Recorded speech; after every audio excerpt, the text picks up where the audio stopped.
We're not rebellion, ain't gonna stop this power. 2023-2024 siap dilaksanakan.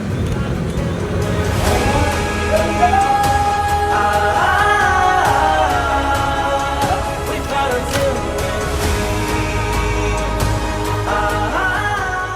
Sebagai dukungan terhadap operasi militer Gerakan 2023-2024 yang diikuti oleh 261.695 personil di seluruh Indonesia guna mengamankan seluruh tahapan pemilu.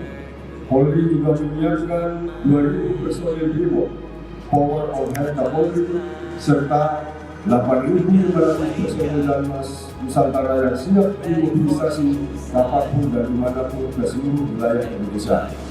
Perlu kita ketahui bahwa pemilu 2024 di Aceh memiliki karakteristik tersendiri karena dibunuh oleh 18 partai nasional, sehingga hal ini perlu diamankan oleh seluruh personil yang terlibat dalam pemenangan pemilu berjumlah 52.754 personil yang terdiri dari Polri 14.820 personil, TNI 6.248 personil, Dimas 33.683 personil.